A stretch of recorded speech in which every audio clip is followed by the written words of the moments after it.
നമസ്കാരം. കൃഷിദർശൻ തത്സമയ ഫോണിൻ പരിപാടിയിലേക്ക് എല്ലാ മാന്യപ്രേക്ഷകർക്കും സ്നേഹം നിറഞ്ഞ സ്വാഗതം. ഓണത്തിൻ്റെ ആഘോഷ തിമിർപ്പുകൾ കേരളത്തിൽ തെല്ലൊന്നടങ്ങിയിട്ടേയുള്ളൂ. ഈ ഓണത്തിന് അരങ്ങത്ത് ഇലയിട്ട് വിളമ്പി സദ്യയുണ്ട് നാം സന്തോഷിച്ചെങ്കിലും അണിയറയിൽ നേർത്ത ദുഃഖം ബാക്കി നിൽക്കുന്നു. നമുക്ക് വേണ്ട അരിയും പച്ചക്കറിയും പൂവുമെല്ലാം ഇത്തവണയും വന്നത് അന്യസംസ്ഥാനത്ത് നിന്നാണ്. എന്നാൽ ഇതിനൊക്കെ ഒരു അറുതി വരാൻ പോകുന്നു എന്നുള്ളതിൻ്റെ സന്ദേശങ്ങൾ ഉയർത്തി സംസ്ഥാന സർക്കാർ കാർഷിക വികസന നയം രൂപീകരിച്ചിരിക്കുകയാണ്. അത് ഉടൻ പുറത്തിറങ്ങാൻ പോകുന്നു. എന്താണ് സംസ്ഥാന സർക്കാരിൻ്റെ കാർഷിക വികസന നയം, അതിൻ്റെ സാധ്യതകൾ എന്താണ്, അതിൻ്റെ വെല്ലുവിളികൾ എന്താണ് എന്നിവ അന്വേഷിക്കുകയാണ് ഇന്ന് കൃഷിദർശൻ. നമ്മോടൊപ്പം ഈ പ്രോഗ്രാമിൽ അതിഥിയായി ചേരുന്നത് സംസ്ഥാന കാർഷിക വികസന നയത്തിൻ്റെ പ്രധാന ശില്പിയും മുൻ MLA-യുമായ ശ്രീ K. കൃഷ്ണൻകുട്ടിയാണ്. സ്വാഗതം ചെയ്യാം ശ്രീ കൃഷ്ണൻകുട്ടിയെ കൃഷിദർശൻ പരിപാടിയിലേക്ക്. നമസ്കാരം. നമസ്കാരം സർ. വളരെ പ്രശസ്തമായ പെരുമാട്ടി പഞ്ചായത്തിൽ നിന്നാണ് അങ്ങ് വരുന്നത്. എങ്ങനെയായിരുന്നു ഇത്തവണത്തെ ഓണം? ഓണം സന്തോഷമുണ്ട്, ചെറിയ വിഷമമുണ്ട്. നേരത്തെ വിഷമമുണ്ട്. പക്ഷേ കുറേ ഞങ്ങൾക്ക് മഴ കൂടുതലായതുകൊണ്ട് കുറേ കൃഷി നാശത്തിലാണ്. അതോടൊപ്പം ഞങ്ങൾക്ക് വരാൻ പോകുന്ന ക്രോപ്പിന് വളരെ ഗുണം ചെയ്യുന്നതാണ്. ഞങ്ങളുടെ ഡാമുകളെല്ലാം നിറഞ്ഞ ഒരു സന്തോഷം മനസ്സിലുണ്ട്. അതുകൊണ്ടൊരു സന്തോഷം തന്നെ എന്ന് പറയാം. നഷ്ടത്തിനേക്കാളും കൂടുതൽ സന്തോഷം. ഡാമുകളൊക്കെ നിറഞ്ഞു. ഡാമുകളെല്ലാം പൊതുവേ തീക്ഷ്ണമായ വരൾച്ച നേരിടുന്ന ഒരു പ്രദേശമാണ്. അവിടെ ഒരു ഞങ്ങൾക്കൊരു കർഷകർക്കൊരു സന്തോഷമുള്ള ഒരു സമയമാണ്. അങ്ങേക്ക് കർഷകർക്ക് സന്തോഷമുള്ള പോലെ ഞങ്ങൾക്കും വളരെ സന്തോഷമുള്ളൊരു സമയമാണ്. കാരണം അങ്ങ് പ്രധാന കാർമ്മികത്വം വഹിച്ച് സംസ്ഥാന സർക്കാരിന് വേണ്ടി തന്നെ ഒരു കാർഷിക വികസന നയം കൊണ്ടുവന്നിരിക്കുകയാണ്.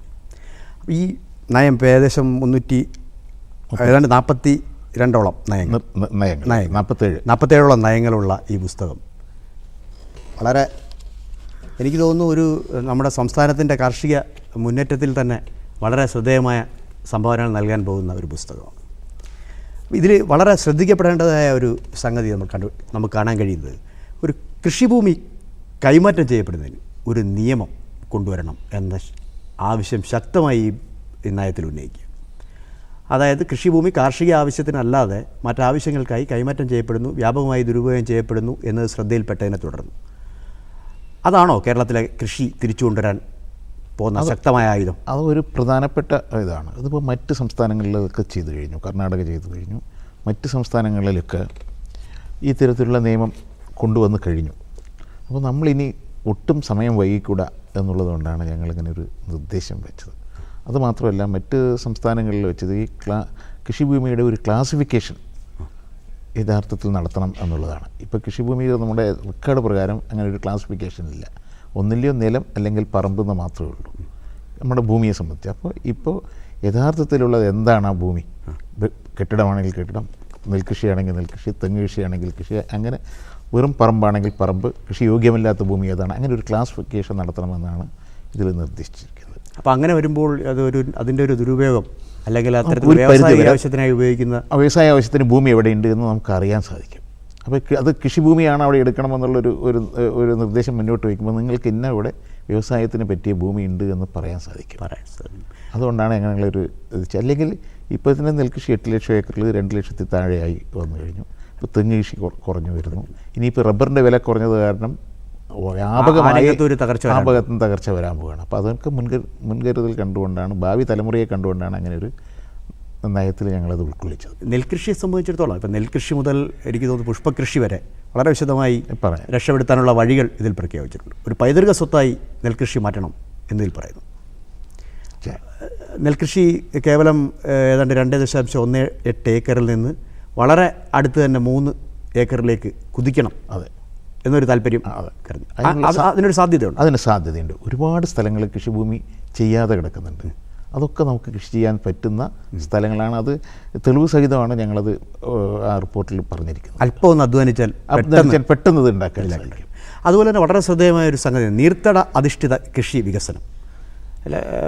സംസ്ഥാനത്ത് നീർത്തടത്തിൻ്റെ അടിസ്ഥാനത്തിൽ നീർത്തടങ്ങളുള്ളതിൻ്റെ ക്ലാസിഫൈ ചെയ്ത നീർത്തടങ്ങളുടെ അടിസ്ഥാനത്തിൽ കൃഷി വികസിപ്പിച്ചു കൊണ്ടുവരിക എന്നുള്ളത് നമുക്ക് കുറച്ചുകൂടെ ലളിതമായ രീതിയിൽ പ്രേക്ഷകരോട് അതിനെക്കുറിച്ചൊന്ന് വിശദീകരിക്കുക. ഇപ്പോൾ നമ്മൾ ഈ വാട്ടർ ഷെഡിൻ്റെ അടിസ്ഥാനത്തിൽ വേണം, വാട്ടർ ഷെഡിൻ്റെ ഭൂമി, അതിൽ കൃഷി ഓഫീസർ, എഞ്ചിനീയർ എല്ലാവരും ഉൾപ്പെടുന്ന ഒരാളുകൾ, അവിടുത്തെ മൊത്തം കൃഷി, അവിടുത്തെ ജനസംഖ്യ എത്രയാണ്, ആ ജനസംഖ്യയ്ക്ക് വേണ്ട വെള്ളം എത്രയാണ്, നെൽകൃഷി ഉണ്ടെങ്കിൽ അതിന് എത്ര വെള്ളം ആവശ്യമുണ്ട്, തെങ്ങ് കൃഷിയാണെങ്കിൽ അതിന് എത്ര വെള്ളമുണ്ട്, ഇനി കൂടുതലായി കൃഷി ചെയ്യാൻ പറ്റുന്ന സ്ഥലം അതാണ്, അതിന് വെള്ളം എത്രയുണ്ട് എന്നുള്ള നോക്കി ഒരു വാട്ടർ ബഡ്ജറ്റ് തയ്യാറാക്കണം. അതേപോലെ ഇപ്പോൾ തന്നെ നമ്മൾ കൃഷിക്കാർ അനാവശ്യമായി വെള്ളം ഉപയോഗിക്കുന്നതുണ്ട്. ഇപ്പോൾ തെങ്ങിന് ആവശ്യമില്ലാതെ വെള്ളം ഫ്ലഡ് ഇറിഗേഷൻ കൊടുക്കുന്നത് അത്ര ശാസ്ത്രീയമായ ഗുണമല്ല, തെങ്ങിനും ഗുണമല്ല. അപ്പോൾ അങ്ങനെയുള്ള ഇത് കൃഷിക്കാരത് പഠിപ്പിക്കുകയും അവരുടെ കൂടി കൂട്ടായ്മയോടുകൂടി വാട്ടർ ബഡ്ജറ്റ് തയ്യാറാക്കണം എന്നാണ് ഞങ്ങളിതിൽ ഇപ്പോഴത്തെ നികത്തട അധിഷ്ഠിത ഒരു സ്ഥിതി ഒരു ശാസ്ത്രീയമായി ശരിയാണ് എന്ന് ഞങ്ങൾക്ക് തെളിവെടുപ്പ് അല്ല എന്നുള്ളതാണ് വിദഗ്ധന്മാർ പറഞ്ഞത്. അതുകൊണ്ടാണ് ആ തരത്തിലുള്ളൊരു നിർദ്ദേശം വയ്ക്കാൻ കാരണം. അതുകൊണ്ട് ഒരുപാട് വെള്ളം നമുക്ക് സേവ് ചെയ്യാൻ പറ്റും, അതോടൊപ്പം തന്നെ വിളവ് കൂട്ടാനും സാധിക്കും. കൂടുതൽ വെള്ളം കൊടുക്കുന്നത് ചെടിക്ക് വലിയ ഗുണമല്ല. അതുകൊണ്ടാണ് അങ്ങനെ ഒരു നിർദ്ദേശം വെച്ചത്. കൃഷിക്കാർ പലപ്പോഴും കൃഷിയിൽ നിന്ന് അകന്നു പോവുകയും പുതിയ ആളുകൾ കൃഷിയിലേക്ക് വരാത്തതിനുമൊക്കെ കാരണം ഈ ഉൽപ്പന്നങ്ങളുടെ ഒരു ലാഭത്തിൻ്റെ വരുമാനം, മാന്യമായി ജീവിക്കാനുള്ള വരുമാനം ഇല്ലാത്തത് തന്നെയാണ് അതിൻ്റെ പ്രധാന കാരണം. അപ്പോൾ അതിനെ സംബന്ധിച്ചിടത്തോളം ഇപ്പോൾ ഈ 369 പേജുള്ള ഈ പുസ്തകം വായിക്കുമ്പോൾ നമുക്ക് മനസ്സിലാവുന്നത് അവർക്കൊരു അവകാശ ലാഭം, അതായത് സാധാരണ ഉൽപ്പന്നങ്ങൾ വിറ്റ് കിട്ടുന്നതിനേക്കാൾ അവർക്ക് അതിന്മേലുള്ളൊരു അവകാശ ലാഭം കർഷകർക്കായാലും കർഷക തൊഴിലാളികൾക്കായാലും കിട്ടണമെന്നുള്ളതാണ്. കുറച്ചുകൂടി ഒന്ന് വ്യക്തമാക്കി തരാമോ? പക്ഷേ ഇപ്പോൾ ഞാനിപ്പോൾ പാലക്കാട് ജില്ലയിൽ നിന്നാണ് വരുന്നത്. അവിടെ ഏറ്റവും കൂടുതൽ ഉൽപ്പാദിപ്പിക്കുന്നത് മട്ട നെല്ലാണ്. മട്ട അരി. ആ മട്ട അരി ഇപ്പോൾ മാർക്കറ്റിൽ, സൂപ്പർ മാർക്കറ്റിൽ 50 ഉറുപ്പിക്കാണ് വെക്കുന്നത്. അപ്പോൾ കൃഷിക്കാരന് അതിൽ കിട്ടുന്നത് 22 റുപ്യ 60 പൈസ കിട്ടുന്നുള്ളൂ. ഇപ്പോഴത്തെ 19 ഉറുപ്പിയുടെ സർക്കാരിൻ്റെ നിശ്ചയിച്ച വില പ്രകാരം. സാധാരണ സപ്പോർട്ട് പ്രൈസില്ലെങ്കിൽ അതും കൂടി കിട്ടില്ല. അങ്ങനെയാണെങ്കിൽ തന്നെ 22 റുപ്യ 60 പൈസ കിട്ടുന്നുള്ളൂ. ബാക്കിയുള്ള പൈസ എവിടെ പോകുന്നു? ഇടയിലുള്ള ആളുകളെല്ലാം കൊണ്ടുപോകും. ഇടനിലക്കാരുടെ ചൂഷണമാണ്. അപ്പോൾ 50 ഉറുപ്യ കിട്ടുന്നതിൽ 1 ഉറുപ്യ മാറ്റി വയ്ക്കുക. നിങ്ങൾ 49 ഉറുപ്യ ലാഭം എടുത്താൽ മതി. അല്ലെങ്കിൽ 51 ഉറുപ്യല്ല ഞങ്ങൾ പറയുന്നത്. 51 ആകുമ്പോൾ അത് ഉപഭോക്താവിനെ ബാധിക്കും. ഇതത് ബാധിക്കാത്തതിന് 1 ഉറുപ്യ ലാഭം എത്താൻ തന്നെ 40 ലക്ഷം ടൺ അരി ഇവിടെ വെക്കുന്നുണ്ട്. അപ്പോൾ 400 കോടി ഉറുപ്യ അതിൽ കിട്ടും. ആ ഒരൊറ്റ ഇനത്തിൽ കിട്ടും. 400 കോടി കിട്ടിയാൽ അതിൽ 50 കോടി മതി ഏക്കറിന് 15,000 ഉറുപ്യ വെച്ച് ഉൽപ്പാദിപ്പിക്കുന്ന കൃഷിക്കാരനും കൊടുക്കുക, അതിൽ പണിയെടുക്കുന്ന തൊഴിലാളിക്കും 2,500 ഉറുപ്യ കൊടുക്കുക. അപ്പോൾ അങ്ങനെ ഒരു ഇത് കിട്ടുമ്പോൾ നല്ലൊരു വരുമാനം ഉണ്ടെങ്കിൽ കൃഷിയിലെ ആളുകൾ നിൽക്കും. ഇപ്പോൾ തന്നെ കർഷക തൊഴിലാളികളെ ഇതിൽ കിട്ടാനില്ല. എന്തുകൊണ്ട് വെച്ചാൽ ഈ തൊഴിലിൽ വന്നാൽ മറ്റ് തൊഴിലെടുക്കുന്നതിൻ്റെ വരുമാനം കിട്ടുന്നില്ല എന്നുള്ളത്. അപ്പോൾ വരുമാനം ഉറപ്പിച്ചാൽ മാത്രമേ ഇതിൽ നിൽക്കുള്ളൂ. അതുകൊണ്ടാണ് ഒരു 100 ദിവസം ജോലി ചെയ്യുന്ന ഒരാൾക്ക് അത് 2,500 ഉറുപ്യ അവകാശ ലാഭത്തിൽ തന്നെ കൊടുക്കുക. അതിന് പുറത്ത് പ്രൊഡക്ഷൻ ബോണസ് ഇൻസെൻറ്റീവും കൊടുക്കുക. രണ്ടും പറഞ്ഞിട്ടുണ്ട് ഇതിൽ കർഷക തൊഴിലാളികൾക്ക്. എന്താ വെച്ചാൽ കർഷക തൊഴിലാളി ഉണ്ടെങ്കിൽ ഈ കൃഷിയുള്ളൂ, കൃഷിക്കാരനുള്ളൂ. ഒരുപക്ഷെ എനിക്ക് തോന്നുന്നു നമ്മളത് വളരെ നാൾ മുമ്പേ ചെയ്യേണ്ടത്. അങ്ങനെയാണെങ്കിൽ ഇത്രയും പേരുടെ കൊഴിഞ്ഞു പോക്ക് നടക്കില്ല. ഇന്ത്യയിൽ തന്നെ ഒരു ദിവസം 2,500 പേരാണ് ഇതിൽ നിന്ന് ഒരു ദിവസം ഒഴിഞ്ഞു പോകുന്നത്. അരമണിക്കൂറിന് ഒരാൾ ആത്മഹത്യ ചെയ്യുന്നുണ്ട്. ഇപ്പോൾ കേരളത്തിൽ തന്നെ ഈ 2 കൊല്ലം കൊണ്ട് 59 ആളുകൾ ആത്മഹത്യ ചെയ്തു. റിയലിസ്റ്റിക്കായ കണക്കാണ്, കൃത്യമായ കണക്കാണ്. ഗവൺമെൻറ്റിൻ്റെ തന്നെ കണക്കാണ്. ഗവൺമെൻറ് തന്നെയാണ്, അല്ലാതെ കണക്കുണ്ട്. എന്നാൽ പോലും ഈ യഥാർത്ഥത്തിലുള്ള കണക്കാണ് ഈ 59 പേര്. അപ്പോൾ ഇനി ഒരു ആത്മഹത്യ ഇല്ലാതിരിക്കണം എന്നുള്ള ഉദ്ദേശത്തോട് തന്നെയാണ് ഈ തരത്തിലുള്ള ഒരു നിർദ്ദേശം വെച്ചത്. അപ്പോൾ അങ്ങനെയെങ്കിലും നമുക്ക് നെൽകൃഷി രക്ഷപ്പെടുമെന്ന് പ്രത്യേകിക്കാം. നെൽകൃഷിയല്ല, മറ്റെല്ലാം. ഇപ്പോൾ റബ്ബർ വന്നു. ഇപ്പോൾ ആളുകൾ റബ്ബർ കൃഷി ഉപേക്ഷിക്കുന്ന ഒരു സ്ഥിതിയിലേക്കായി. കാരണം അവരെ സഹായിക്കാൻ ഗവൺമെൻറ്റിന് ഫണ്ടില്ല. അപ്പോൾ അതുകൊണ്ട് എന്തുകൊണ്ട് ഇപ്പോൾ ടയർ കമ്പനികൾ ലാഭം, ആ ടയർ കമ്പനികളുടെയോ അല്ലെങ്കിൽ റബ്ബർ 1200 ഐറ്റംസ് ഉൽപ്പാദിപ്പിക്കുന്നുണ്ട് റബ്ബറിൽ. അതുണ്ടാക്കുന്ന ലാഭത്തിൽ ഒരു വിഹിതം വെച്ചാൽ ഇന്ന് നമുക്ക് റബ്ബർ കൃഷിക്കാരനെ സംരക്ഷിക്കാൻ ഒരു പ്രയാസവും ഉണ്ടാകില്ല. അതുമാത്രമല്ല, അവരുടെ അത് കഴിഞ്ഞാൽ അവർക്ക് 60-65 വയസ്സ് വരെ ഈ കൃഷിയിലാണ് പണിയെടുക്കുന്നത്. അത് കഴിഞ്ഞ് മറ്റേത് പണി ചെയ്താലും ഇപ്പോൾ ഞാനൊരു MLA ആയിരുന്നു എന്നുള്ളത് കൊണ്ട് ജനത്തിന് സേവനം ചെയ്തു പറഞ്ഞിട്ട് എനിക്ക് 15,000 ഉറുപ്യ പെൻഷൻ തരുന്നുണ്ട്. സേവനം ചെയ്തു പറഞ്ഞു. ഒരു സാധാരണ ജോലിക്കാരന് താങ്കൾക്കും കിട്ടുന്നുണ്ട്, എല്ലാവർക്കും കിട്ടുന്നുണ്ട്. ഈ 65 വയസ്സ് വരെ ഈ സമൂഹത്തിന് സേവനം ചെയ്ത് കൃഷിക്കാരനല്ലേ, അവനത് ഉണ്ടാക്കി അത് കഴിഞ്ഞ് ഈ സമൂഹത്തിന് വിൽക്കല്ലേ. പാലുണ്ടാക്കുന്നു, 4 മണിക്ക് എനിക്ക് ഭാര്യയും ഭർത്താവും ചാണകം വാരി പാലുണ്ടാക്കി ആ പാല് സമൂഹത്തിനാണല്ലോ കൊടുക്കുന്നത്. അപ്പോൾ സമൂഹത്തിന് സേവനം ചെയ്യുന്നതാരാ? ഇവരാണ്. സമൂഹത്തിന് ഭരിക്കുന്നവർക്ക് പെൻഷനുണ്ട്, സമൂഹത്തിന് സേവനം ചെയ്യുന്ന ആൾക്കില്ല. അപ്പോൾ അതിനുള്ള പൈസയും ഇതിൽ കണ്ടു. 65 വയസ്സ് കഴിഞ്ഞാൽ മക്കൾ പോലും നോക്കാത്ത ഒരവസ്ഥ വരുമ്പോൾ അവർക്കൊരു മാന്യമായി ജീവിക്കാനുള്ള ഒരു സാമൂഹ്യ സുരക്ഷിതം കിട്ടണ്ടേ? അത് കിട്ടിയാലേ കർഷകരും കർഷക തൊഴിലാളിക്കും അതിൽ വന്ന് നിൽക്കാൻ പറ്റുള്ളൂ. അത് കിട്ടിയാലേ ഗവൺമെൻറ് ജോലിക്ക് പോകുന്നത് ഒരു സുരക്ഷിതം ഉണ്ട് എന്ന് പറഞ്ഞിട്ടാണ് പറയുന്നത്. അത് ഇതിലും കിട്ടുമെന്ന് പറഞ്ഞാൽ ഇതിൽ ആളുകൾ കൂടുതൽ. ഈ ഇന്ത്യയിൽ തന്നെ ഈ 120 കോടി ജനത്തിനെയും 100 കോടി മൃഗങ്ങളെയും സംരക്ഷിക്കുന്നത് ആരാണ്? ഈ സമൂഹമാണ്. അവരെ ഒരു മാന്യത കൊടുക്കുന്നില്ലല്ലോ. സമൂഹം അവരെ അംഗീകരിക്കണ്ടേ? ആ അംഗീകരിക്കുക എന്നുള്ളത് തന്നെയാണ് അതിൽ ഏറ്റവും പ്രധാനപ്പെട്ടൊരു പോയിൻ്റായിട്ട്. ഇപ്പോൾ അങ്ങനെ സംബന്ധിച്ചെടുത്ത് പറഞ്ഞാൽ ധാരാളം കാർഷിക പ്രസ്ഥാനങ്ങളുടെ നായകൻ കൂടിയാണ്. ജനങ്ങളുടെ ഇടയിലും പ്രത്യേകിച്ച് കർഷകരുടെ ഇടയിൽ പ്രവർത്തിച്ച് നല്ലൊരു പരിചയമുണ്ട്. ഒരുപക്ഷേ ഇത്തരം നയങ്ങൾ അല്ലെങ്കിൽ ഇത്തരം ഒരു ദുരഭിമാനമോ അല്ലെങ്കിൽ നമ്മൾ വേണ്ടത്ര സാമൂഹ്യ സുരക്ഷിതത്വം അവർക്ക് നൽകാത്തതും മാത്രമല്ല കർഷകർ അകന്നു പോകുന്നത് എന്ന് പല വിദഗ്ധരും ചൂണ്ടിക്കാണിച്ചിട്ടുണ്ട്. ഉദാഹരണമായിട്ട് ചില ആഗോള വിപണിയിൽ ഉണ്ടാകുന്ന ചില ഉൽപ്പന്നങ്ങളുടെ മാന്ദ്യം, ആഗോള വിപണിയിൽ ചില താളം തെറ്റലുകൾ ഉണ്ടാകും. അതായത് ഉൽപ്പന്നങ്ങൾ മാർക്കറ്റിൽ എത്തുന്ന സമയത്ത് അന്താരാഷ്ട്ര വിപണിയിൽ എന്തോ കുഴപ്പം സംഭവിച്ചതിൻ്റെ പേരിൽ ഈ ഉൽപ്പന്നത്തിന് വിലയിടിഞ്ഞു പോയി. അപ്പോൾ ഉൽപ്പാദിപ്പിക്കുന്ന ഉൽപ്പന്നങ്ങൾക്ക് ഒരു സ്ഥിരം വില കിട്ടാൻ ഒരു അതോറിറ്റി ഉണ്ടാകേണ്ട അത്യാവശ്യമാണ്. ഞങ്ങളിതിൽ പ്രധാനമായത് പറഞ്ഞത് ഫാർമേഴ്സ് ഇൻകം ഗ്യാരണ്ടി ആക്ട് കൊണ്ടുവരണം എന്ന് പറഞ്ഞിട്ട്. ഫാമേഴ്സ് ഇൻകം ഗ്യാരണ്ടി ആക്ട് കൊണ്ടുവരണം. അതായത് അവർക്ക് ഉറപ്പായിട്ടും ആ വരുമാനം കിട്ടത്തൊക്കെ ഉറപ്പാക്കണം. ഏതെങ്കിലും ഒരു നിശ്ചിത വരുമാനം, ഞാൻ ഇന്നത് ചെയ്താൽ എനിക്ക് ഇന്നത് കിട്ടുമെന്നുള്ളൊരു ഉറപ്പ് വേണം. അങ്ങനെയാണെങ്കിൽ അത് ആകർഷിക്കാം. അതിനുവേണ്ടി ഒരു അതോറിറ്റി രൂപീകരിക്കണം. ഒരു സെമി ജുഡീഷ്യയുടെ സ്വഭാവമുള്ള ഒരു അതോറിറ്റി. ഒരു ഉൽപ്പാദന ചെലവ് എത്ര, അതിൻ്റെ ഒരു 50% പ്രോഫിറ്റ് ഉണ്ടാക്കിക്കൊണ്ടുള്ള ഒരു വില നിശ്ചയിക്കുന്ന ഒരു സംവിധാനം. അത് ഒരു ജുഡീഷ്യയുടെ സ്വഭാവമുള്ളതായിരിക്കണം. അല്ലാണ്ട് ഒരു ഗവൺമെൻറ്റിന് അതിലൊരു നിർദ്ദേശം കൊടുക്കാനോ അല്ലെങ്കിൽ വേറെ ആർക്കെങ്കിലും നിർദ്ദേശം കൊടുക്കാൻ പറ്റുന്ന ഒരു സംവിധാനമില്ല. അങ്ങനെ ഒരു നിർദ്ദേശം ഉണ്ടാക്കിയാൽ അത് കിട്ടണം. അത് കിട്ടണമെങ്കിൽ അതിനുള്ള സാമ്പത്തിക സ്രോതസ്സ് കണ്ടുപിടിക്കലാണ് നമ്മൾ ഈ അവകാശ ലാഭം എന്ന് പറഞ്ഞുള്ള സാമ്പത്തിക സ്രോതസ്സ്. അപ്പോൾ അതൊരു വലിയ അതോറിറ്റിയുടെ ഒരു സ്ഥിരവിലയും കിട്ടും, അതോടൊപ്പം അവകാശ ലാഭവും. ഇപ്പോൾ ഒരു പെട്ടെന്നൊരു ദുരന്തം വന്നു. ഇപ്പോൾ കഴിഞ്ഞ കൊല്ലം പ്രകൃതി ദുരന്തം വന്നു, നാശനഷ്ടങ്ങൾ. നമുക്ക് അതിലേക്ക് വരാം. ഒരു കോളുണ്ട്. ഹലോ, സ്വാഗതം. കൃഷിദർശൻ, ആരാണ്? ഹലോ, പേര് പറയൂ. ഞാൻ ഗോപിനാഥൻ, ബത്തേരി നിന്ന് ഗോപിനാഥൻ. ഗോപി, ആ ടിവിയുടെ വോളിയം അല്പം കുറച്ച് വെക്കൂ. എനിക്ക് കൃഷ്ണൻകുട്ടി സാറിനോട് ചോദിക്കാനുള്ളത്, ഈ കാർഷിക നയം വളരെയധികം കഷ്ടപ്പെട്ടാണല്ലോ 2 വർഷക്കാലം ഇത് രൂപീകരിച്ചത്.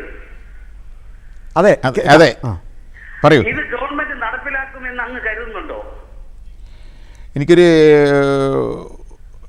ഒരു സന്തോഷമുള്ളൊരു സംഗതി, കഴിഞ്ഞ 8-ാം തീയതി, ജൂലൈ 8-ാം തീയതി നമ്മുടെ നിയമസഭ ചർച്ച ചെയ്തു. ആ നിയമസഭയിൽ പ്രതിപക്ഷവും ഭരണകക്ഷിയും വളരെ നന്നായി ഇതിനെക്കുറിച്ച് പറഞ്ഞു. ഇതെല്ലാവരും നടപ്പാക്കണം എന്ന് വളരെ ഒരു മത്സരബുദ്ധിയോടുകൂടിയാണ് എല്ലാവരും സംസാരിച്ചത്. നിയമസഭ അങ്ങനെ അംഗീകരിച്ചു. നിയമസഭയുടെ ചരിത്രത്തിൽ തന്നെ ഇങ്ങനെയൊരു നയം ചർച്ച ചെയ്യുകയും അത് അംഗീകരിക്കുകയും ചെയ്തത് ആദ്യമാണ്. ആ നിർദ്ദേശം കൂടി ഉൾക്കൊള്ളിച്ചുകൊണ്ട് ഗവൺമെൻറ് ഇപ്പോൾ അടുത്ത് തന്നെ നോട്ടിഫിക്കേഷൻ പുറപ്പെടുവിക്കും. അവരാണല്ലോ നടപ്പാക്കേണ്ടത്. നടപ്പാക്കുന്നതാണ് എൻ്റെ വിശ്വാസം. ഇല്ലെങ്കിൽ അതുപോലെ തന്നെ ഒരു സംശയം, ഈ അവകാശ നിയമം എന്ന് പറയുമ്പോൾ മീഡിയേറ്റേഴ്സ് ആണ് ഇത് പൈസ അല്ലെങ്കിൽ കൃഷിക്കാരിൽ നിന്നും കൊള്ള നടത്തുന്നു എന്ന് പറഞ്ഞു. അത് നിയന്ത്രിക്കാൻ കഴിയുന്ന ഒരു അവസ്ഥയിലേക്ക് വരുമെന്ന് ബഹുമാനപ്പെട്ട അങ്ങ് കരുതുന്നുണ്ടോ? അല്ല, അവകാശ ലാഭം എന്നുള്ളതാണ്. ഇപ്പോൾ നമ്മൾ MRP ഇടുന്നുണ്ടോ, അതിൽ ഒരു വിഹിതമാണ് നമ്മൾ എടുക്കണം എന്ന് പറയുന്നത്. ലാഭത്തിൽ ഒരു വിഹിതം അതൊരു പ്രത്യേക ഫണ്ടായി രൂപീകരിക്കണം. അത് കൃഷിക്കാരുടെ ക്ഷേമത്തിന് വേണ്ടി ഉപയോഗിക്കണം എന്നുള്ളതാണ് അതിൽ പറഞ്ഞിരിക്കുന്നത്. ഞാൻ ഒരു കാര്യം കൂടി ചോദിക്കാനുള്ളത്, ഈ എല്ലാ ആളുകളും പറയുന്നത് പ്രധാനപ്പെട്ട കാർഷിക രാജ്യമാണ് നമ്മുടെ ഇന്ത്യയും കേരളം എന്ന് പറയുന്നുവെങ്കിലും ആരും അതിന് പ്രാധാന്യം കൊടുക്കുന്നില്ല. അങ്ങേപോലുള്ള കുറച്ച് ആളുകൾ ഇതിനെ ഇതുപോലുള്ള കാര്യങ്ങൾ ചെയ്യുമ്പോൾ ഗവൺമെന്റുകളും രാഷ്ട്രീയ പാർട്ടികളും അത് വളരെ ഗൗരവമായി കാണും എന്ന് തോന്നുന്നുണ്ടോ? തീർച്ചയായും നമ്മുടെ കർഷക സമൂഹം ഒന്നടങ്കം ഇത് ആവശ്യപ്പെട്ടാൽ രാഷ്ട്രീയ പാർട്ടികൾക്ക് ആർക്കും ഇതിൽ ഒഴിഞ്ഞു നിൽക്കാൻ പറ്റില്ല, ഗവൺമെൻറ്റിന് ഒഴിഞ്ഞു നിൽക്കാൻ പറ്റില്ല.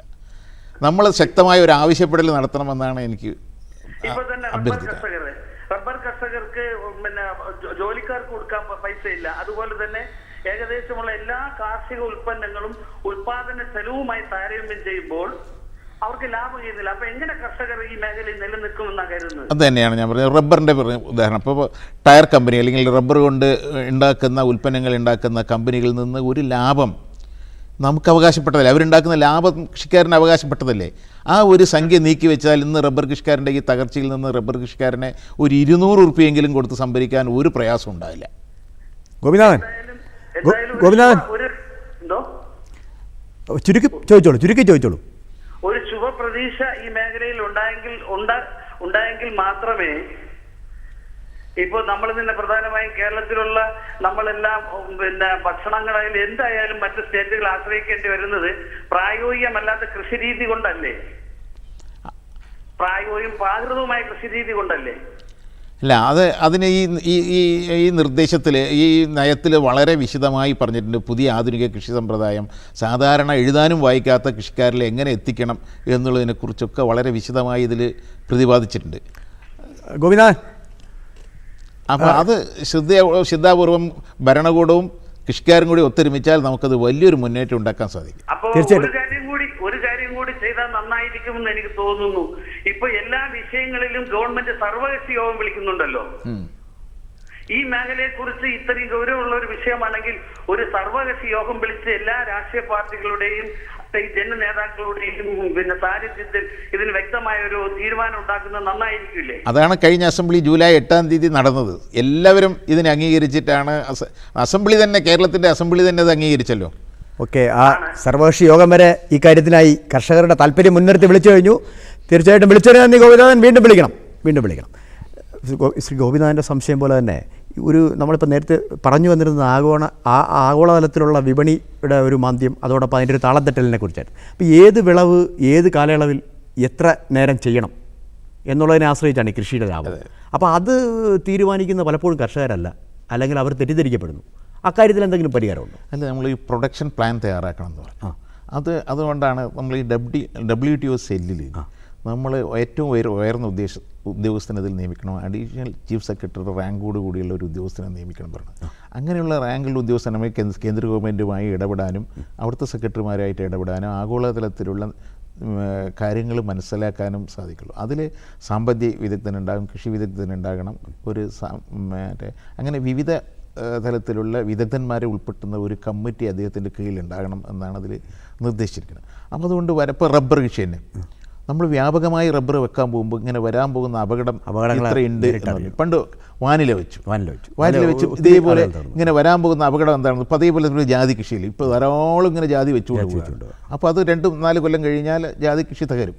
അപ്പോൾ ഇതിന് മുൻകൂട്ടി ഇത് അറിയിക്കാനും പറയാനും കൃഷിക്കാർക്ക് ഒരു അറിവ് കൊടുക്കാനുള്ളൊരു സംവിധാനം ഉണ്ടാകണം. അപ്പോൾ പ്രൊഡക്ഷൻ പ്ലാൻ തയ്യാറാക്കുന്നു. പച്ചക്കറിയാണെങ്കിൽ നമുക്ക് ഇപ്പോൾ ഗൾഫിൽ ഏത് കാലയളവിൽ ഉണ്ടാവും. അപ്പോൾ ഗൾഫിൽ ഇപ്പോൾ ഏതെങ്കിലും ഒരു നാട്ടിൽ യൂറോപ്പിൽ നിന്ന് എപ്പോഴാണ് വരിക, യൂറോപ്പിൽ നിന്ന് എപ്പോഴാണ് വരാതിരിക്കുക, ആ സമയം നോക്കി പച്ചക്കറി കൃഷി നമുക്ക് കയറ്റുമതി ചെയ്താൽ കൃഷിക്കാരന് ലാഭം കിട്ടും, നമ്മുടെ സർക്കാരിനൊരു വിദേശ നാണ്യവും കൂടെ കിട്ടാനുള്ള സാധ്യതയുണ്ട്. അതൊക്കെ വെച്ചുകൊണ്ടാണ് പ്ലാൻ തയ്യാറാക്കേണ്ടത്. അപ്പോൾ അങ്ങയോട് എനിക്ക് തോന്നുന്നു ഒരുപക്ഷെ നമ്മുടെ പ്രേക്ഷകർ പലരും അങ്ങയിൽ നിന്ന് കേൾക്കാൻ ആഗ്രഹിക്കുന്ന ഒരു ചോദ്യം ഞാൻ ചോദിക്കാം. അതായത് പ്രധാനമായും തെങ്ങിനെക്കുറിച്ചാണ്. വർഷങ്ങളായി നാളികേര കർഷകർ വലിയ പ്രശ്നത്തിലാണ്. കാരണം തേങ്ങയ്ക്ക് താങ്ങുവിലയൊക്കെ പ്രഖ്യാപിക്കുന്നതിന് മുമ്പ് തന്നെ തേങ്ങ അല്ലെങ്കിൽ നാളികേര കൃഷി അല്പവർഷം നഷ്ടമാണ് എന്നുള്ള രീതിയിലായിരുന്നു. അപ്പോൾ അതിനൊക്കെ ഒരു പരിഹാരമായിട്ട് അങ്ങ് ഉൾപ്പെടെയുള്ള ആളുകൾ പലപ്പോഴും ചൂണ്ടിക്കാണിച്ചിട്ടുള്ളതാണ് നീരയുടെ ഉൽപ്പാദനം. അപ്പോൾ അത് ഏതാണ്ട് സാക്ഷാത്കരിക്കപ്പെട്ടു കഴിഞ്ഞു. എങ്ങനെയായിരിക്കും ഇനി തെങ്ങിൻ്റെ ഒരു ഭാവി? എനിക്ക് വളരെ നമ്മുടെ കൃഷി എന്നുള്ള നിലയ്ക്ക് കൃഷി നിലനിൽക്കണമെങ്കിൽ നീര ഇനി വരാതിരിക്കാൻ, നീരയും അതിൻ്റെ ഉൽപ്പന്നങ്ങളും വരാതിരിക്കാൻ നിവൃത്തിയില്ല, അത് വരണം എന്നുള്ളതാണ്. ഞങ്ങൾ ഈ കമ്മിറ്റി എല്ലാ ജില്ലയിലും പോയപ്പോൾ എല്ലാ കൃഷിക്കാരുടെ ഭാഗത്തുനിന്നും വലിയ ഒരു ആവശ്യമായിരുന്നു ഈ നീര കൊണ്ടുവരേണ്ടത്. അത് കൊണ്ടുവരാൻ ഗവൺമെൻറ്റിൻ്റെ ഭാഗത്തുനിന്നും ഒരു നല്ല രീതിയിൽ ഇപ്പോൾ എക്സൈസ് മന്ത്രി തന്നെ അദ്ദേഹത്തിൻ്റെ ഒരു സെക്രട്ടറി ശ്രീ കെ ബാബു മന്ത്രിയും അദ്ദേഹത്തിൻ്റെ സെക്രട്ടറി അന്ന് പ്രശാന്ത് അദ്ദേഹമൊക്കെ അതിനു വേണ്ടി നന്നായിട്ട് ഒരു നല്ല രീതിയിലുള്ള ഒരു സമീപനമാണ് എടുത്തത്. മുഖ്യമന്ത്രിയും അതേപോലെ തന്നെ നല്ല ഒരു നീര ഉൽപ്പാദിപ്പിക്കുന്ന ഒരു തെങ്ങിൽ നിന്ന് എത്ര ആദായം കിട്ടുമെന്നുണ്ട്? ഇപ്പോൾ ഒരു നല്ല ഒരു 5 തെങ്ങ് തെത്തുന്ന ഒരു തൊഴിലാളിക്ക് 1000 ഉറുപ്പ്യ വെച്ച് വേതനം കൊടുത്താൽ പോലും 1500 ഉറുപ്പ്യെങ്കിലും ചുരുങ്ങിയത് കൃഷിക്കാരന് കിട്ടും ഒരു തെങ്ങിൽ നിന്ന്. ഇപ്പോൾ ഇത് 2000-2500 ഉറുപ്പ്യ 100 ഉറുപ്പ്യ 1 ലിറ്ററിന് ഇപ്പോൾ കൊടുക്കുന്നുണ്ട്. ഇപ്പോൾ ചെത്തി എടുത്ത് വെച്ചാൽ 3000 ഉറുപ്പ്യയിൽ കൂടുതൽ കിട്ടും. ഞാൻ എന്നാലും 1500 ഉറുപ്പ്യ ഒരു വിഷമമില്ലാതെ കൃഷിക്കാരന് കിട്ടും. നീരയെക്കുറിച്ച് സംസാരിച്ചപ്പോൾ ഒരു കോൾ വരുന്നുണ്ട്. ഹലോ, സ്വാഗതം. കൃഷി ദർശൻ, ആരാണ്? ഹലോ, കേൾക്കാമോ? ഹലോ, പേര് പറയൂ. കൊല്ലങ്കോട് നിന്ന് ശിവാനന്ദൻ. പാലക്കാട് നിന്ന് തന്നെ. കൃഷ്ണൻകുട്ടി ചേട്ടനുണ്ട്, സംസാരിച്ചോളൂ. ശിവാനന്ദൻ സംസാരിച്ചോളൂ. ചോദിച്ചോളൂ ശിവാനന്ദ. ചോദിച്ചോളൂ. പിന്നെ ഈ കാർഷിക ഉൽപ്പന്നങ്ങൾക്ക് വില കുറവും. അതെ, വില കുറവും. അതിൽ നിന്ന് ഉണ്ടാക്കുന്ന പ്രൊഡക്ട്സിന് വില കൂടുതലുമാണ്. അതിൽ നിന്ന് ഉണ്ടാക്കുന്ന പ്രൊഡക്ട്സിന് വില കൂടുതലുമാണ്. അതിൽ നിന്നുണ്ടാക്കുന്ന പ്രൊഡക്റ്റ് മൂല്യവർദ്ധിത നെല്ലാണെങ്കിലും പിന്നെ റബ്ബറാണെങ്കിലും പ്രൊഡക്റ്റിന് വില കൂടുതലാണ്. എന്താണ് അപ്പോൾ ശിവാനന്ദന്റെ സംശയം എന്താണ്? അപ്പൊ അതില് ഈ വില പിന്നെ ഈ കാർഷിക ഉൽപ്പന്നങ്ങളുടെ വില പിന്നെ ഈ പിന്നെ പ്രൊഡക്റ്റിന്റെ വിലയും ഈ ഉൽപ്പന്നത്തിന്റെ വിലയും ക്രമീകരിക്കുന്നതിന് ഒരു വില നിർണ്ണയ കമ്മീഷൻ രൂപീകരിക്കുന്ന കാര്യം ഈ നയരേഖയിൽ പറയുന്നുണ്ടോ വില നിർണ്ണയ രൂപീകരണ കമ്മീഷൻ. അതായത് ഇതിൽ ഒരു അതോറിറ്റി രൂപീകരിക്കണം പറഞ്ഞു. നമ്മുടെ ഉൽപ്പാദന ചെലവ് എത്ര, അതിൽ നമുക്ക് എത്ര ലാഭം കിട്ടണം എന്നുള്ളതിനെക്കുറിച്ച് ഒരു അതോറിറ്റി രൂപീകരിക്കണം എന്ന് പറഞ്ഞിട്ടുണ്ട്. താങ്കൾ പറഞ്ഞത് തന്നെയാണ് ഇതിലൊരു പ്രധാനപ്പെട്ടതാണ് ഈ അവകാശ ലാഭം. ഇങ്ങനെ വ്യവസായികൾ അല്ലെങ്കിൽ മൂല്യവർദ്ധിത ഉൽപ്പന്നങ്ങൾ ഉണ്ടാക്കുന്ന കമ്പനികൾ ഇത് ലാഭം എടുക്കുമ്പോൾ ആ ലാഭം ഒരു വിഹിതം കൃഷിക്കാരനും അതിൽ പണിയെടുത്ത തൊഴിലാളിക്കും അവകാശപ്പെട്ടതാണ്. അതിനുള്ള നിയമനിർമ്മാണം നടത്തണം എന്ന് തന്നെയാണ് ഇതിൽ പറഞ്ഞിരിക്കുന്നത്. ശിവാനന്ദൻ, അത്തരം കാര്യങ്ങൾ വ്യക്തമായി ഈ നയരേഖയിൽ പറഞ്ഞിട്ടുണ്ട്. ശിവാനന്ദൻ വിളിച്ചതിന് നന്ദി. വീണ്ടും വിളിക്കണം സർ. അതുപോലെ തന്നെ നമ്മുടെ സംസ്ഥാനത്ത് നമ്മൾ വിചാരിച്ചാൽ, നമ്മൾ ആഞ്ഞൊന്ന് പിടിച്ചാൽ വളരെ പെട്ടെന്ന് സ്വയം പര്യാപ്തതയിൽ എത്തിച്ചേരുന്ന ഒന്നാണ് പാൽ. കാരണം കേവലം 10 ലക്ഷം ലിറ്ററിൻ്റെ കുറവേ ഒരു ദിവസവും. അപ്പോൾ ഒരു നല്ലൊരു നയം അതിലുണ്ടെങ്കിൽ തീർച്ചയായിട്ടും വളരെ പെട്ടെന്ന് തന്നെ അത് ലക്ഷ്യം നേടിയെടുക്കാൻ കഴിയും. അപ്പോൾ അങ്ങ് ഈ പുസ്തകത്തിൽ കാർഷിക വികസന നയത്തിൽ ഗോ ആധാർ നടപ്പിലാക്കണമെന്ന് പറയും. സംസ്ഥാനത്തെ പൈക്കളുടെ കൃത്യമായ സ്ഥിതിവിവര കണക്കുകളും രേഖകളും ഉണ്ടാകുന്ന ഒരു ചെയിൻ, ഒരു ഗോ ആധാർ നടപ്പിലാക്കണമെന്ന് പറയുന്നു.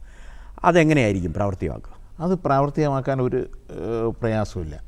അത് നമുക്ക് സാധിക്കും. അതിൽ ഞങ്ങൾ 2 നിർദ്ദേശമാണ് ഇതിൽ താങ്കൾ പറഞ്ഞതിന് വേണ്ടി വെച്ചിരിക്കുന്നത്. ഒന്ന്, നമുക്ക് ഈ സെവൻ്റെ ലിംഗം നോക്കിയിട്ട് കൊടുക്കണം. ഇപ്പോൾ 2 ലക്ഷം പശുക്കുട്ടികളാണ്, അല്ല 2 കുട്ടികളാണ് ഒരു വർഷം ജനിക്കുന്നത്. അതിൽ പകുതി 1 ലക്ഷം പോലും 1 ലക്ഷം കാളക്കുട്ടികളാണ്, താഴെ 1 ലക്ഷത്തിൽ കൂടുതൽ കാളക്കുട്ടികളാണ്.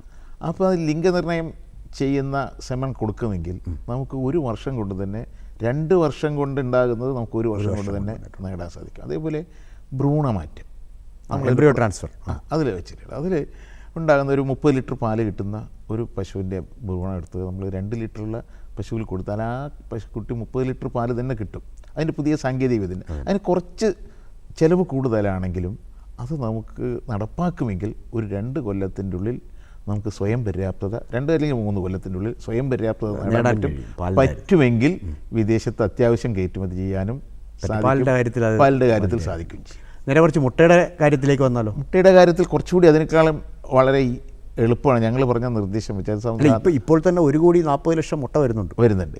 അത് നമുക്ക് ഒരു വ്യാപകമായ ഒരു ശ്രമം, പ്രത്യേകിച്ച് പാവപ്പെട്ട സ്ത്രീകളെ ടാർഗറ്റ് ചെയ്തിട്ടുള്ള ഒരു ലൈവ്ലിഹുഡ് എന്നുള്ള നിലയ്ക്ക് നമുക്ക് അപ്രോച്ച് ചെയ്താൽ വലിയൊരു മാറ്റം ഉണ്ടാക്കാൻ പറ്റും.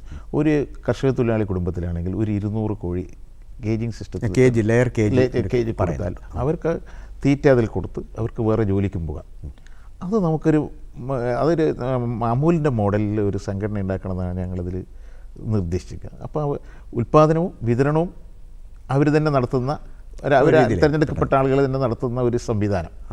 ഒരു മുട്ട വിപണനവും അതോടൊപ്പം തന്നെ ഉൽപ്പാദനവും കൂടുതൽ അമൂൽ മോഡലിൽ ഒരു സംഘടനയ്ക്ക് ഒരു രൂപം കൊടുക്കുകയാണെങ്കിൽ നമുക്ക് ഉൽപ്പാദകർക്ക്, ഉപഭോക്താക്കൾക്ക് ഒരുപോലെ സംതൃപ്തിയും കിട്ടും, നമ്മുടെ സ്വയം പര്യാപ്തത നേടാൻ വളരെ വേഗം ഈ 1,40,000. അതേപോലെ നമുക്കതിലുണ്ടാകുന്നത് വെച്ചാൽ ഇപ്പോൾ ആൻറ്റിബയോട്ടിക് കൊടുത്തുകൊണ്ട് നമ്മുടെ ആരോഗ്യത്തിന്, ആളുകളുടെ ആരോഗ്യത്തിനൊക്കെ ദോഷം വരുന്നതും നമുക്ക് ഒഴിവാക്കാൻ സാധിക്കും. ആ തരത്തിലുള്ളൊരു നിർദ്ദേശമാണ് ഞങ്ങളതിൽ വെച്ചിരിക്കുന്നത്. അതുപോലെ തന്നെ വളരെ ശ്രദ്ധിക്കപ്പെടേണ്ട ഒരു രംഗമാണ് കേരളത്തിലെ മാംസോൽപാദന രംഗം. നമുക്കറിയാം, ഇപ്പം ഹൈക്കോടതി വിധി ഉണ്ടെങ്കിൽ പോലും തെരുവോരങ്ങളിലും മറ്റും വളരെ പ്രാകൃതമായ രീതിയിൽ ചോരയൊലിപ്പിച്ച് കശാപ്പ് ചെയ്ത മാംസം കെട്ടിത്തൂക്കി വിൽക്കുന്ന ഒരു രീതിയാണ് കേരളത്തിൽ കാണുന്നത്. കേരളത്തിലെ തന്നെ പല തദ്ദേശ സ്വയംഭരണ സ്ഥാപനങ്ങളിലും കൃത്യമായ അടിസ്ഥാന സൗകര്യങ്ങളില്ലാതെ തന്നെ ഈ മാംസം വിൽക്കുന്ന സ്ഥലം കൃത്യമായി ലേലം ചെയ്തു കൊടുക്കുകയാണ് ചെയ്യുന്നത്. അതിൻ്റെ അവശിഷ്ടങ്ങൾ റെയിൽവേ ട്രാക്കിലും റബ്ബർ തോട്ടത്തിലും വലിച്ചെറിയുന്നു. അപ്പോൾ ഇതൊരു പരിഷ്കൃത സമൂഹത്തിന് ചേരുന്ന പ്രവൃത്തിയാണ്. അപ്പോൾ അതുകൊണ്ടാണ് ഇതിൽ ഈ അറവുശാലകൾക്ക് ലൈസൻസ് നിർബന്ധിച്ച് അതിൽ ഇന്ന രീതിയിൽ വേണം ഇത് ചെയ്യണം എന്ന് പറഞ്ഞിട്ടുണ്ട്. ഈ ഒരു നല്ല രീതിയിൽ ആരോഗ്യത്തിന് ഹാനികരമാകാത്ത ഒരു സിസ്റ്റം ഉണ്ടാക്കണം എന്നുള്ളത് നമ്മൾ വളരെ വ്യക്തമായി നിർദ്ദേശിച്ചിട്ടുണ്ട്. അതല്ലാത്ത മാംസം ഉപയോഗിച്ചാൽ ശിക്ഷാർഹമായ കുറ്റമാക്കി വയ്ക്കണം എന്ന് തന്നെ ഇതിൽ നിർദ്ദേശം കൊടുത്തു. എന്തായാലും എനിക്ക് തോന്നുന്നു നെൽകൃഷി മുതൽ മാംസസംസ്കരണ മേഖല, മുട്ടയുൽപാദന രംഗം, മൃഗസംരക്ഷണ രംഗം, പുഷ്പകൃഷി, തേൻ എന്ന് വേണ്ട എല്ലാം സമഗ്രമായിട്ട് ഇത് കേരളത്തിന് വലിയൊരു ധനം തന്നെ, വലിയൊരു സമ്പത്ത് തന്നെയാണ് ഈ പുസ്തകം. സമയക്കുറവ് കൊണ്ട് നമുക്ക് ഇതിൻ്റെ അടുത്ത ഘട്ടത്തിലേക്ക് കടക്കാൻ സമയമായി. നമ്മുടെ ഇന്നത്തെ അതിഥിയുടെ വിലാസം അറിയാൻ പ്രേക്ഷകർക്ക് താല്പര്യമുണ്ടാവും. വിലാസം വായിക്കാം. Shri K Krishnankutty, ex-MLA, Ezhuthanikkalam, Vilayodi PO, Chittur, Palakkad. Phone number 9447012369. Phone number ഒരിക്കൽ കൂടി വായിക്കാം. 9447012369. സംസ്ഥാനത്തിൻ്റെ കാർഷിക മുന്നേറ്റ ചരിത്രത്തിൽ ഒരു ഇതിഹാസമാകാൻ പോകുന്ന നയമാണ് വരാൻ പോകുന്നത്. തീർച്ചയായും അതിൻ്റെ രാജശില്പിയായ ശ്രീ കെ കൃഷ്ണൻകുട്ടിയെ അനുമോദിക്കാം. അദ്ദേഹത്തിന് നന്ദി രേഖപ്പെടുന്നതോടൊപ്പം കൃഷിദർശൻ പരിപാടി കാണുകയും പ്രതികരിക്കുകയും ചെയ്യുന്ന എല്ലാ മാന്യപ്രേക്ഷകർക്കും ഒരിക്കൽ കൂടി നന്ദി രേഖപ്പെടുത്തുന്നു. കൃഷി മൃഗസംരക്ഷണവുമായി ബന്ധപ്പെട്ട നിങ്ങളുടെ എല്ലാ സംശയങ്ങൾക്കും വിളിക്കുവാൻ മറക്കരുത്. കൃഷിദർശൻ തത്സമയ ഫോണിൻ പരിപാടി എല്ലാ വെള്ളിയാഴ്ചയും വൈകുന്നേരം 5:30 DD കേരളം ചാനൽ.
നമസ്കാരം.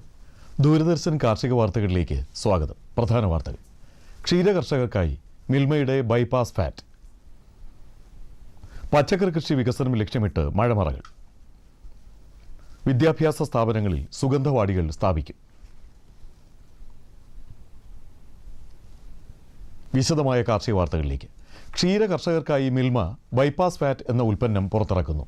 പാലുൽപാദന തോതനുസരിച്ച് ഉരുക്കളുടെ ശരീരത്തിലെ കൊഴുപ്പ് കുറയാനായിരിക്കും പാലിലെ കൊഴുപ്പ് കൂട്ടുന്നതിനുമാണ് ബൈപാസ് ഫാറ്റ് സഹായിക്കുന്നത്. 1 കിലോ പാക്കറ്റിന് 150 രൂപയാണ് വില. കൂടുതൽ വിവരങ്ങൾക്ക് ക്ഷീരസംഘങ്ങളുമായോ മിൽമയുടെ ഓഫീസുകളുമായോ ബന്ധപ്പെടുക. തോട്ടവിളകളുടെ അന്താരാഷ്ട്ര സിമ്പോസിയം ഡിസംബർ 10, 11, 12 തീയതികളിൽ കോഴിക്കോട് നടക്കും. നാളികേരം, അടയ്ക്ക, കൊക്കോ, കശുവണ്ടി, എണ്ണപ്പന, കാപ്പി, തേയില, റബ്ബർ എന്നീ വിളകളെ ആസ്പദമാക്കിയുള്ളതാണ് സെമിനാർ. ഇന്ത്യൻ സുഗന്ധവിള ഇൻസ്റ്റിറ്റ്യൂട്ടാണ് പരിപാടി സംഘടിപ്പിക്കുന്നത്. പച്ചക്കറി കൃഷി വികസനം ലക്ഷ്യമിട്ട് 200 മഴമറകൾ സ്ഥാപിക്കുന്നതിന് കൃഷിവകുപ്പ് 1 കോടി രൂപ അനുവദിച്ചു. കടുത്ത ചൂട്, മഴ തുടങ്ങി സസ്യ വളർച്ചയ്ക്ക് അനുകൂലമല്ലാത്ത സാഹചര്യങ്ങളിൽ ഉൽപാദന വർധനവ് കൈവരിക്കുന്നതിനുള്ള സംവിധാനമാണ് മഴമറ. മട്ടുപ്പാവുകൾ കൃഷിക്ക് അനുയോജ്യമാക്കുവാനും കുടുംബകൃഷി എന്ന ആശയം കൂടുതൽ പ്രാവർത്തികമാക്കുവാനും പദ്ധതി ലക്ഷ്യമിടുന്നു. തുറസായ കൃഷിയേക്കാൾ 80 മുതൽ 90% വരെ വിളവർധനവ് ഇതിൽ നിന്നും ലഭിക്കുമെന്ന് പഠനങ്ങൾ വ്യക്തമാക്കുന്നു. പദ്ധതി അനുസരിച്ച് 100 ചതുരശ്ര മീറ്റർ വിസ്തൃതിയുള്ള മഴമറകൾ നിർമ്മിക്കുവാൻ 75% സാമ്പത്തിക സഹായം ലഭിക്കും. തൃശൂർ രാമവർമ്മപുരത്തുള്ള മിൽമ ട്രെയിനിംഗ് സെന്ററിൽ ആട് വളർത്തലിൽ പരിശീലനം നൽകുന്നു. സെപ്റ്റംബർ 16 മുതൽ 19 വരെയാണ് പരിശീലനം. താൽപ്പര്യമുള്ളവർ ഈ മാസം 15 മുൻപായി പേരുകൾ രജിസ്റ്റർ ചെയ്യണം. ബന്ധപ്പെടേണ്ട വിലാസം principal IC KCMMF limited, Milma training centre, Ramavarmapuram, Thrissur 680631. വിളിക്കേണ്ട ഫോൺ നമ്പർ 0487 2695869. വിലാസം ഒരിക്കൽ കൂടി principal IC KCMMF limited, Milma training centre, Ramavarmapuram, Thrissur, pin 680631. വിളിക്കേണ്ട ഫോൺ നമ്പർ 0487 2695869. പുതിയ തലമുറയെ സുഗന്ധവിളകളെക്കുറിച്ച് അവബോധം വളർത്തുന്നതിന് സ്പൈസസ് ബോർഡ് വിദ്യാഭ്യാസ സ്ഥാപനങ്ങളിൽ സുഗന്ധവാടികൾ സ്ഥാപിക്കുന്നു. 1 ലക്ഷം രൂപയോളം സാമ്പത്തിക സഹായം ലഭിക്കുന്ന ഈ പദ്ധതി കുറഞ്ഞത് 200 വിദ്യാർത്ഥികളെങ്കിലുമുള്ള വിദ്യാഭ്യാസ സ്ഥാപനങ്ങൾക്കാണ് നൽകുക. ഇന്ത്യയിലെ എല്ലാ സ്ഥാപനങ്ങളിലും സുഗന്ധവാടികൾ സ്ഥാപിക്കും. കേരളത്തിൽ പ്രാരംഭഘട്ടത്തിൽ എറണാകുളം ജില്ലയിലെ തിരഞ്ഞെടുക്കപ്പെട്ട സ്കൂളുകളിലും കോളേജുകളിലുമാണ് സുഗന്ധവാടികൾ സ്ഥാപിക്കുന്നത്. ഇനി കമ്പോള നിലവാരം. വെളിച്ചെണ്ണ കൊച്ചിയിൽ 16,100 രൂപ, കോഴിക്കോട് 17,000 രൂപ, തൃശ്ശൂരിൽ 16,000 രൂപ. കൊപ്ര കൊച്ചിയിൽ 11,000 രൂപ, കോഴിക്കോട് 11,100 രൂപ, തൃശ്ശൂരിൽ 10,650 രൂപ. കുരുമുളക് അൺഗാർബിൾഡ് 68,200 രൂപ, ഗാർബിൾഡ് 71,200 രൂപ. ചുക്ക് മീഡിയം 25,000 രൂപ, ബെസ്റ്റ് 27,500 രൂപ. മഞ്ഞൾ സേലത്ത് 7,000 രൂപ, ഈറോഡിൽ 7,200 രൂപ. അടയ്ക്ക പുതിയത് 24,000-നും 25,000-നും മധ്യേ. കൊച്ചിയിൽ റബ്ബർ 5 ഗ്രേഡ് 11,200 രൂപ, 4 ഗ്രേഡ് 12,100 രൂപ. കോട്ടയത്ത് റബ്ബർ 5 ഗ്രേഡ് 11,300 രൂപ, 4 ഗ്രേഡ് 12,300 രൂപ. കമ്പോള നിലവാരം കൊച്ചി മാർക്കറ്റിൽ. വെളിച്ചെണ്ണ 16,100 രൂപ, കൊപ്ര 11,000 രൂപ, പിണ്ണാക്ക് എക്സ്പെല്ലർ 2,300 രൂപ, റോട്ടറി 3,000 രൂപ. കുരുമുളക് അൺഗാർബിൾഡ് 68,200 രൂപ, ഗാർബിൾഡ് 71,200 രൂപ. ചുക്ക് മീഡിയം 25,000 രൂപ, ബെസ്റ്റ് 27,500 രൂപ. മഞ്ഞൾ നാടൻ 6,200 രൂപ. അടയ്ക്ക പുതിയത് 24,000-നും 25,000-നും മധ്യേ. ജാതിക്ക തൊണ്ടൻ 250-നും 290-നും മധ്യേ. തൊണ്ടില്ലാത്തത് 450-നും 490-നും മധ്യേ. ജാതിപത്രി 725-നും 800-നും മധ്യേ. ഗ്രാമ്പു 900-നും 1,010-നും മധ്യേ. റബ്ബർ RSS 5 ഗ്രേഡ് 11,200 രൂപ, 4 ഗ്രേഡ് 12,100 രൂപ. ഒട്ടുപാൽ 7,300 രൂപ, ലാറ്റക്സ് 8,300 രൂപ. ഇനി കമ്പോള അവലോകനം.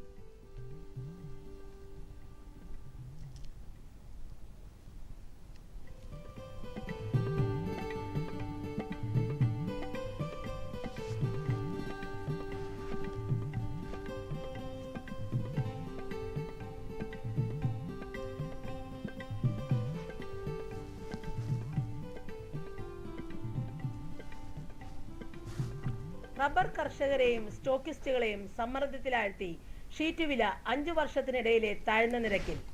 റബ്ബറിന്റെ വിലയിടിവ് മൂലം ടാപ്പിംഗ് മന്ദഗതിയിലാണ്. 2009 ശേഷം ആദ്യമായി കേരളത്തിൽ റബ്ബർ കിലോ 121 രൂപയായി ഇടിഞ്ഞു. ഒട്ടുപാൽ കിലോ 72 രൂപയിലും ലാറ്റക്സ് 83-ലുമാണ്. അതേസമയം വൈകാതെ റബ്ബർ ഇറക്കുമതിക്ക് നിയന്ത്രണം വരുമെന്ന പ്രതീക്ഷയിലാണ് കാർഷിക മേഖല. കുരുമുളകും ഇറക്കുമതി ഭീഷണിയിലാണ്. ഉത്തരേന്ത്യയിൽ വിദേശ കുരുമുളക് സുലഭമായതിനാൽ ഹൈറേഞ്ച് ചരക്കിൽ വ്യാപാരികൾ താൽപ്പര്യം കാണിച്ചില്ല. ഇറക്കുമതി തുടർന്നാൽ നിരക്ക് വീണ്ടും താഴാം. ചൈനീസ് ചുക്ക് വരവ് ആഭ്യന്തര വിലയെ ബാധിച്ചു. ഈ വാരം വിവിധ ഇനം ചുക്കിന് 4,500 രൂപ ഇടിഞ്ഞു. തമിഴ്നാട്ടിലെ കൊപ്രക്ഷാമം കണ്ട് വ്യവസായികൾ വെളിച്ചെണ്ണ വില ഉയർത്തി. ഓണം കഴിഞ്ഞതിനാൽ എണ്ണയ്ക്ക് പ്രാദേശിക ഡിമാൻഡ് കുറഞ്ഞു. പ്രമുഖ ലേലകേന്ദ്രങ്ങളിൽ ഏലക്ക മികവിലാണ്. കയറ്റുമതിക്ക് അനുയോജ്യമായ ചരക്ക് കിലോ 1,000 രൂപയ്ക്ക് മുകളിൽ. ഇനി കാലാവസ്ഥ. കണ്ണൂർ കൂടിയ താപനില 31.7 ഡിഗ്രി സെൽഷ്യസ്, കുറഞ്ഞ താപനില 24.2 ഡിഗ്രി സെൽഷ്യസ്. കോഴിക്കോട് 33, 24.5. കൊച്ചി 31.2, 25.2. ആലപ്പുഴ 31, 25.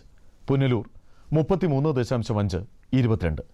തിരുവനന്തപുരം കൂടിയ താപനില 32 ഡിഗ്രി സെൽഷ്യസ്, കുറഞ്ഞ താപനില 24.4 ഡിഗ്രി സെൽഷ്യസ്. ഇതോടെ ഇന്നത്തെ കാർഷിക വാർത്തകൾ പൂർണ്ണമാകുന്നു. നമസ്കാരം.